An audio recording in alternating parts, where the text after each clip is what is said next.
Okay, so Wait, how was lunch? you were tasked with reading last night. Did you do it? Yeah. Wonderful. Today I had read all of them. Okay, so page 44. We're going to start with Hamilton and Federalist number 1. Okay.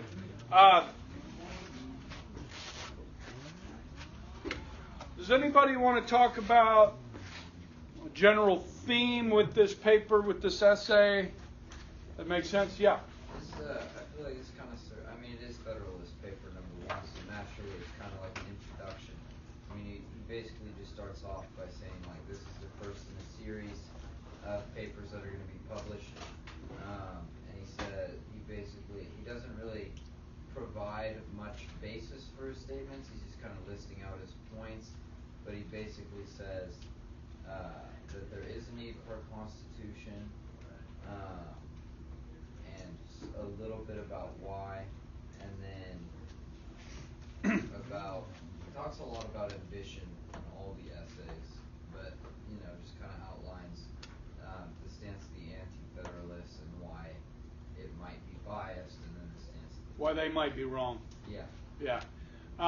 Certainly in the last part, the last paragraph on page, or second to last paragraph on page 45, he lists, a litany of different topics that are going to be discussed. Yeah. He also, I noticed, references the French Revolution very implicitly. Uh-huh. Yes. In the second to last, no, Third to last paragraph? Yep. Yep. A dangerous ambition more often lurks behind the specious mask of zeal for the rights of people than under forbidding appearance of zeal for the firmness and efficiency of government. History will teach us. All right, I'll be back in a little bit. Yeah. And then if you go back to the third paragraph on page 44, which is actually one sentence. That whole paragraph is one sentence.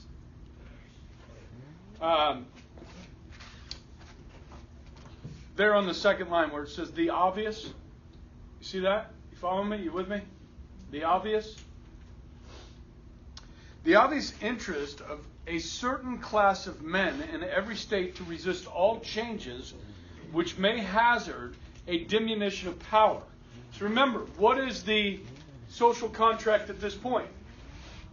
The Articles of Confederation. So who has the power?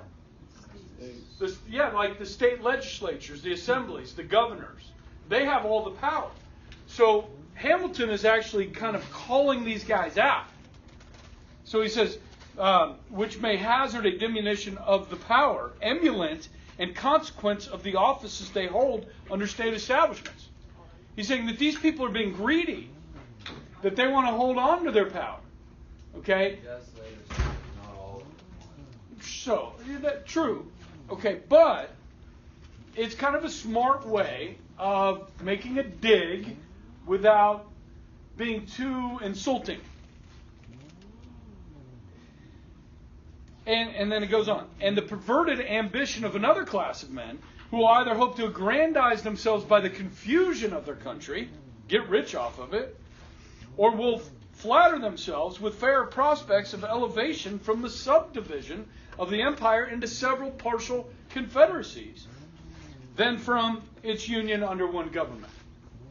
Remember, all of these folks, at this time, almost all of these people are from England, from Great Britain. Okay, now we've had some Irish come in, be brought in, and we've had some Africans brought in, right? But the voting population mainly is people of English descent. Okay, so they're talking about, keeping the union together rather than breaking up into a bunch of confederacies and people getting wealthy over the devolution of the country. And this kind of took me, I was listening to the radio this morning on the way to work. Okay, that would be talk radio. There's a guy on 1480. His name's Andy Hoosier. He's got a radio show, And he got quite the interview this morning with kind of a national prominent author named Jonah Goldberg. If you guys can recall, back in history class when we read a little book review on liberal fascism, remember when we read that about the New Deal and the NRA, where you guys remember that article? Yeah. We read it in class and then talked. Yeah.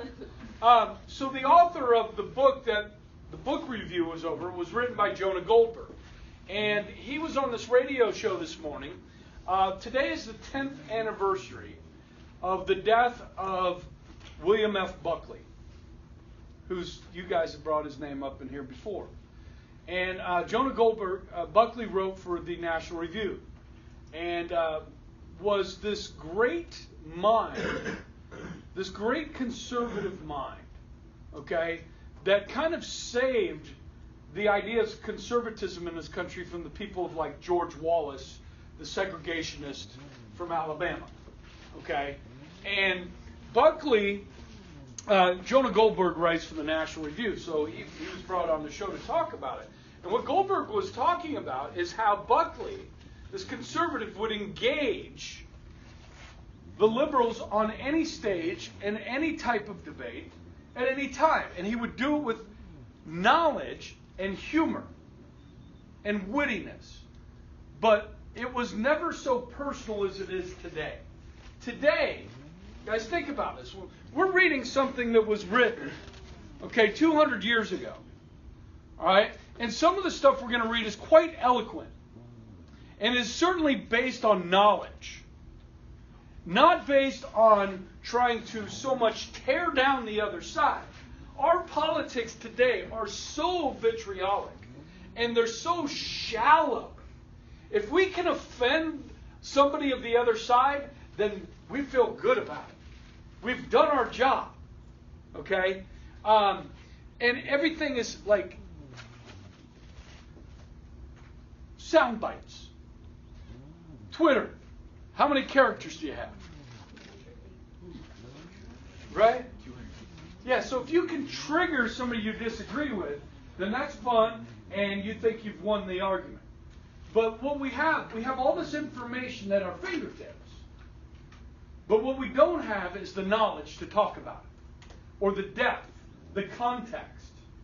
Okay? And so anything I can do as your teacher in an honors government class to have you read this sort of material and other stuff, your book reviews and so forth, to add a layer of depth and knowledge to your arguments, whatever side of the argument you're on. We don't have this good discourse anymore. There's no real actual honest, insightful debate anymore. Look at the presidential debates. They're shallow. They get 60-second responses. You guys studied the Lincoln-Douglas debates, didn't you? At some point? Where they spoke for hours and hours. With depth and knowledge and context. Okay? This is where we've gone wrong. It's who we are today. I mean, how do you think Trump... look at Trump. Where's the principles that this man is founded upon? What are his deeply held principles? Does he know the stuff that we're talking about? Does Donald Trump know about John Locke? No, he doesn't. Thanks. Have a seat. No. Does Hillary Clinton know these principles? If she does, she doesn't believe them. And I don't know if he does. It's not a dig on him, It's just who we are. It's who we've become. But don't let yourself be that person. Don't have a knee-jerk reaction to everything. Okay? If you want to trigger somebody, by all means, feel free to trigger somebody. Okay? But if that person wants to have an honest debate with you, well, can you back up what you're saying? having raised a teenager now, okay, and I think he's gotten better, but I can remember when Jack was 13, and his response was, well, that's stupid, or that's gay. Okay, what do you mean by that, Jack? What does that mean? Why is it stupid? Why is it gay?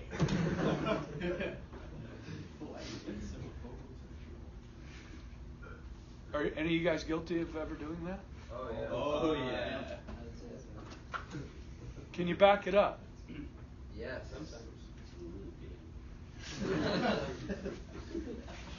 I like the way Hamilton does this. I like the way he makes a dig at these people that hold the power and they don't want to give it up. Okay? There may be some truth to it. It may not be totally intellectually honest, but at least there's some depth to it. Okay? So let's move on to the second Federalist paper by John Jay. By far the longest one you had to read. Okay, what is John Jay opining about? No. Come on. Somebody else. Come on. Yes. That there needs to be a government and with a strong federal basis. Okay, stronger central government? Yeah, sorry. That's okay. What else? Alex? You have to give up rights for security. Ooh, what do we call that?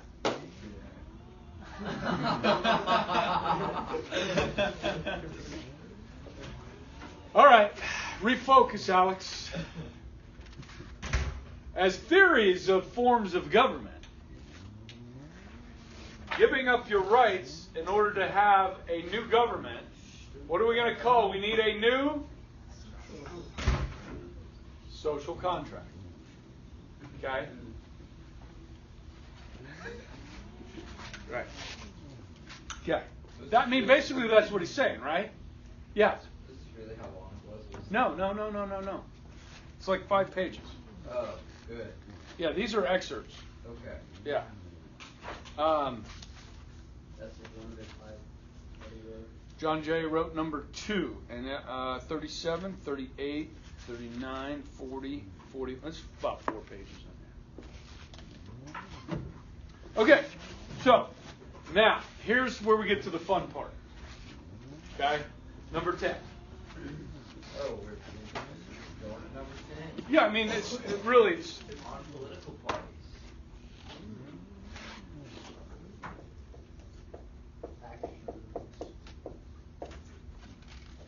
Tristan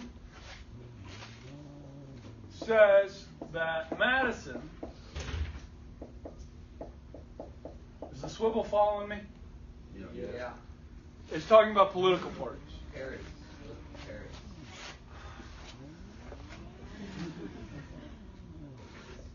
All right.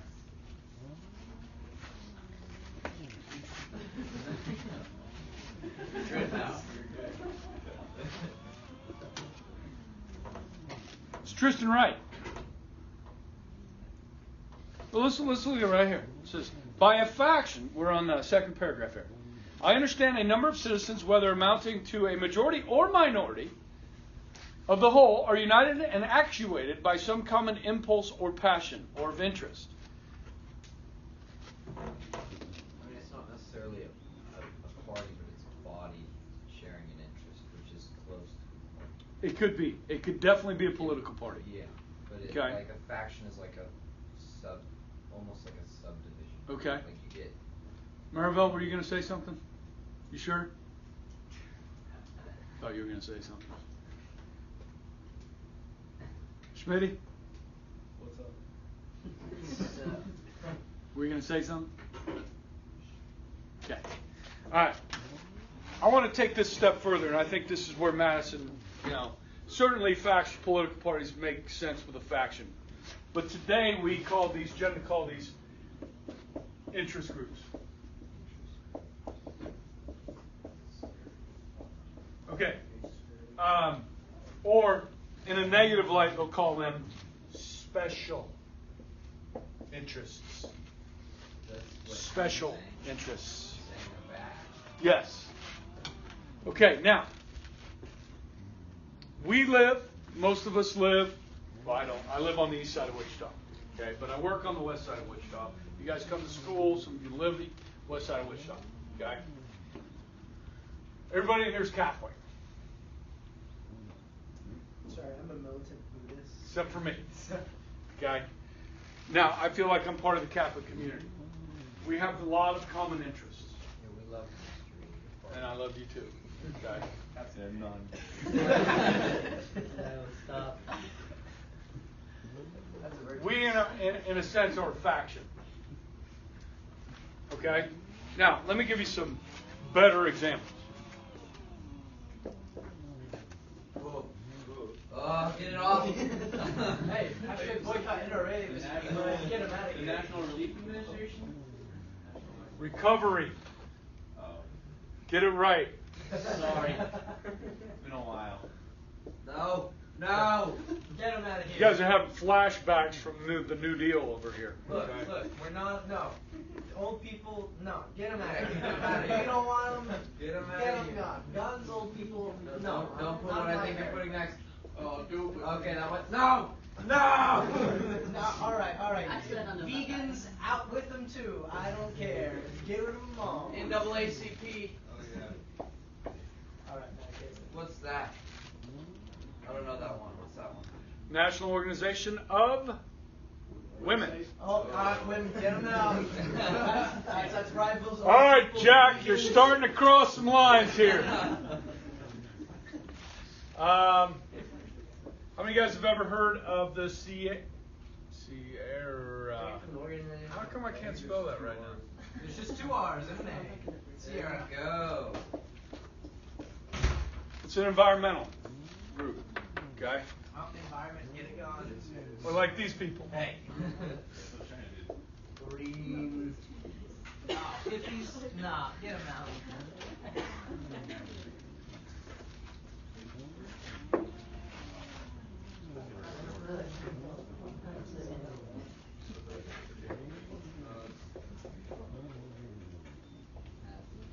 Mr. Reaver, I gotta tell you something. I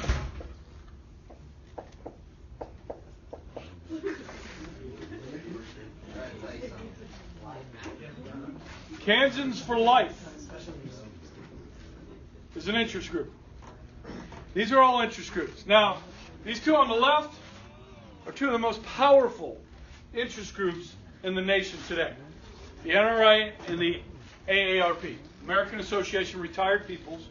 And you could add another one to this that I just was going to write up there and then I forgot it. I got it. U.S. Chamber of Commerce.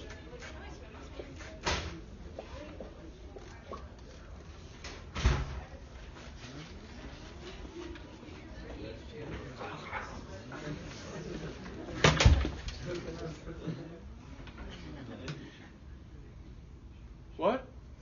That's Okay, now, would you all agree that you would support some of these, but others you would not? Okay, so either a majority or a minority of people, as Hamilton put it, who are united and actuated by some common impulse or passion or of interest adverse to the rights of other citizens or the permanent and aggregate interests of the community. So right now we know the NRA is under attack.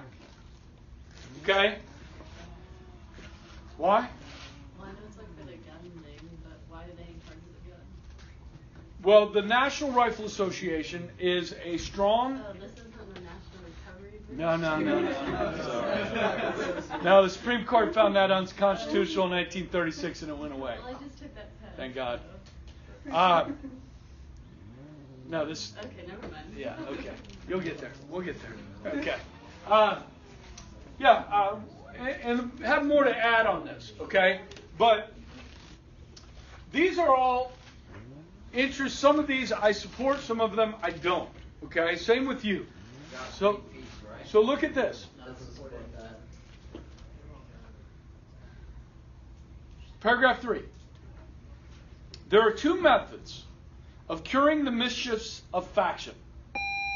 The one by removing its causes, the other by controlling its effects. There are again two methods of removing the causes of faction. The one by destroying the liberty which is essential to its existence. Okay, you want interest groups? Sorry, no interest groups. You can't have them. They're not allowed. Good. You're not allowed. Okay, now, hang on. That is by destroying the liberty which is essential to its existence. Is that where I was? Yeah, that's where you are. Okay, so one by removing the causes, one by controlling its effects. Every citizen has... Okay, the other one is, the other by giving every citizen the same opinions, the same passions, and the same interests. One part system. Could we do that? No. Yes, we can. You could. I believe we can. According to James Madison, no. We just have to get rid of all Well, the people he's that don't saying agree with he's us. saying it's bad to try and do that. Doesn't mean that it's not possible to do that. I mean, it's been done. Well, what if you, well, let me just propose this. Let's say we pass some laws. One first is that every student has to go to public schools. And every public school must teach the same national curriculum that every student in this country, Weed, will learn the exact same thing the same way. Concord. To give everybody the same opinion. Sounds like a mighty fine idea. Then we won't have factions. You know, this is what they did with the Nazi curriculum in Germany. But they also included their political beliefs into They this. would include. Yeah, it was a one-party state. Like they had like classes that were like on Nazism. Right. Like we don't go to public school and have classes on neoliberalism or on neoconservatism, but we do have biased teachers. So I understand that. Most public school teachers are probably liberal to their union. You think? Yeah.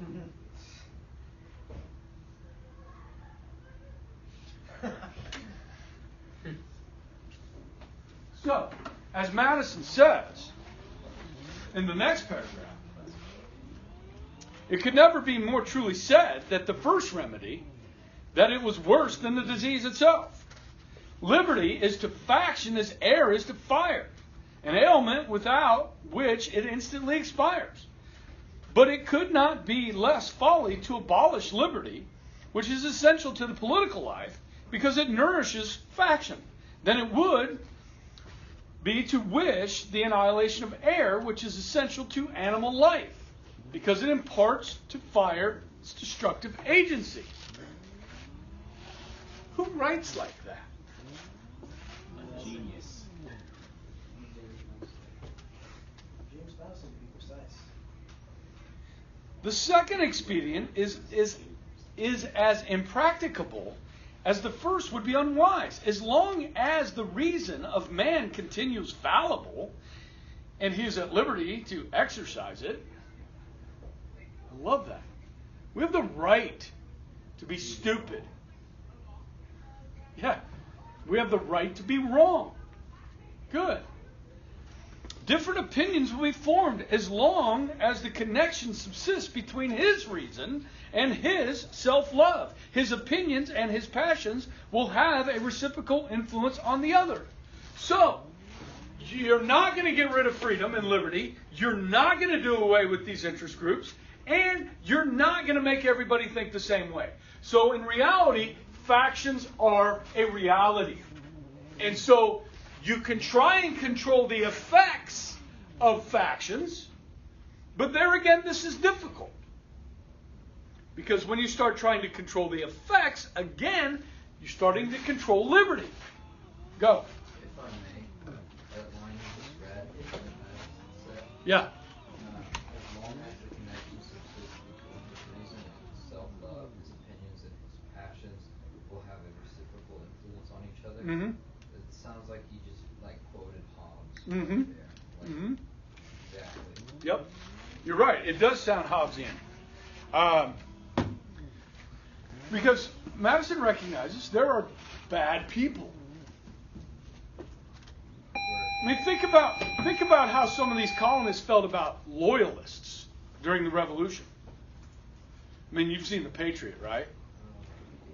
Okay, the loyalists that were supporting the British, in the South especially, were horrible. Yeah. The Patriots a pretty big caricature of like the whole. I understand, the violence. but It really doesn't do anything to like go towards like the truth. So you think the loyalists that were supporting the British? I don't think that the loyalists actually burned down a church full of like American people. Okay. Because Yes, I like, know. I will say, like, if that actually did ever happen, everybody would know about that. We'd Right. be taught that all the time. Yeah. I think it's a failing. Well, I don't know, Jack. It's a failing I mean, movie. and part of this is on me. It's not a family movie. It's rated R. It's a failing of the movie. Oh, okay. Sorry. That's a family movie. Like, he gets his tomahawk and he just like. Yeah, it's movie. awesome. It's family. Now, this is part of fail on my part, Jack. In history class, I didn't get very far. I didn't get too much into the 60s and so forth, but the church burnings in the South. And you still see that from time to time, actually. There is a small focus on it in history, but it's not like a central theme. So, anyhow, all right. So let's discuss this. All right. So the next line, okay. The inference to which we are brought is that the causes of faction cannot be removed, and that relief is only brought by means of controlling its effects. Okay, if a faction consists of less than a majority, relief is supplied by the Republican principle, right? The majority can stop the minority, which enables the majority to defeat the sinister views by regular vote. It may clog the administration, it may convulse the society, but it will be unable to execute and mask its violence under the forms of the Constitution. So this could be said of anything like from the KKK to the communists, what have you. They're a minority, and by regular vote, we can disband or defeat these factions. Yes? Yeah. But on the other side, that minority could be, say, a pro-life movement to try and get laws passed that restrict abortion in Kansas. And the majority might overrule something that is good as well. When the majority is included in a faction, the form of popular government, on the other hand, enables it to sacrifice to its ruling passion or interest both the public good and the rights of other citizens. To secure the public good and the private rights against the danger of such a faction, and at the same time to preserve the spirit and form of popular government, Here it comes. then the great object to which our inquiries are directed. Let me add that it is the great dysterium. Is that how you would say it? Desideratum. Gosh, dang it. Desideratum. Okay. Desideratum. By which alone, and that would be the great question, the great puzzle, right? By which alone this form of government can be rescued from, here we go again, the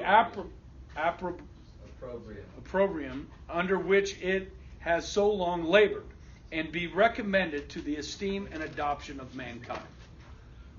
Okay, so can we curtail the effects of these if it's a majority? Yes. How? Through a constitution. Okay, so if any of these groups want to take away your rights, they can't. They're protected. Especially when they put the Bill of Rights in. Right. Okay. Now, the biggest issue that people have with these factions, these interest groups, is this.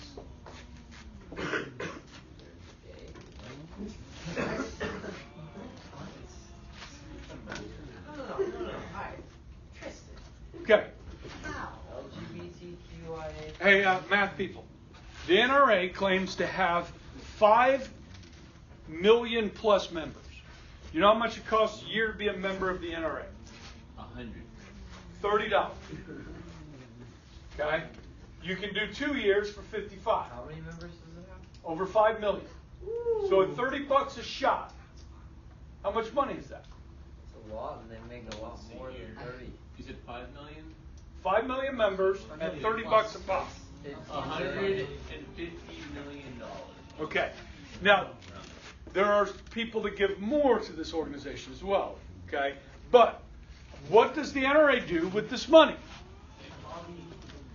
They hire lobbyists to go to state legislatures and the U.S. Congress to lobby for Second Amendment protections. The right to bear arms. Okay? They have come under assault this last week because of the shooting in Florida. Assault, like assault rifle. No pun intended. Okay. Now, when Barack Obama ran for president in 2008, he raised $1 billion to run for president of the United States.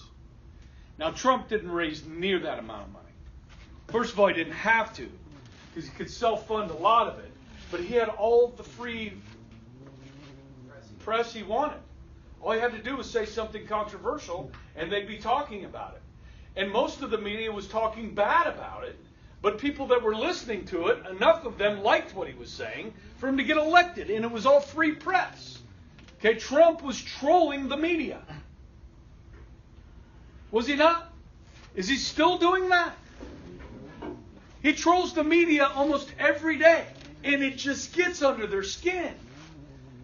And then people that tend to disagree with the mainstream media think it's funny and great.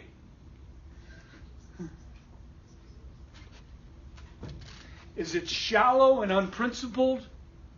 Sometimes. Usually. I'm just being honest here. Okay? I voted for the guy. What do you call that one guy? Okay? But he's not perfect. You understand. I don't think he's Ronald Reagan by any stretch of the imagination. Okay? I agreed you cut that part out of the video. Oh, crap. Emails. Yeah, that's public now. I don't care. Okay. Hey, you want to know what else just happened? What else is that? 3 days ago, Yep. I joined. The NRA. Yeah. Good for you, Mr. $30. Now, I joined about 10 years ago for 1 year for $30. I think it was $25 back then. Did you get a cool T-shirt when you joined? You get a choice of a magazine from 4 different magazines, none of which I wanted, so I denied. I just don't send me. I have enough magazines. I said, don't send me a magazine. But then you get a free gift, which could be like a duffel bag with NRA or a cool shooter's cap, which I don't shoot, so they had a pocket knife. Nice pocket knife, so I got that. I'd bring it to school, but I'm not allowed to. So I'll take a picture of it and show you what it looks like. For $30, you essentially bought a pocket. Yeah. And Now, so what you were talking about earlier, boycott the NRA. See, I don't own guns, but how many of you do? How many of your families do? Okay? yeah. I did that for you. I joined the NRA for you, so that you could continue. And then if any of you others want to go out at some point and buy a gun for hunting or self-preservation of you and your family, I think we can maintain that right. Okay? Now, Did you know that gun sales after the school shooting skyrocketed? oh yeah, You do. yeah. And every time I think about it. Should I go get one before they ban them? You know what I mean? I think about it every time. We have some family friends who went and bought 4 AR-15s during an election between Clinton and Trump. Yeah. Yeah, and who knows what Trump is going to say? One for each of their kids. I mean, Trump's like telling the Republican Party, says, hey, every now and then we need to kind of piss off the NRA to make it look good. Okay? So that means changing laws, restricting gun rights, just so it looks good. The man has no principles. Okay? He's a political machine right now. And he's smarter than most people think he is. He's playing the media. And has all along. Nobody thought he was going to get elected. Have you guys seen any of the montages of video clips that said Donald Trump will never be elected president? You got Obama saying it, Pelosi saying it, all these Republicans, Democrats, Hollywood actors all saying Donald Trump will never, and they laugh. USC said that he would. They took polls. Southern Cal? Southern California said the only Republican school in all of California was like, Trump will get elected based on our polls. They did like based off electoral system and said he had like a 80% chance or something. 80? Something like that. Something ridiculous. Okay. But, so, I don't know. Either he's really lucky or he's smarter than people give him credit. All right. So, I want to kind of dig into this a little bit. The money.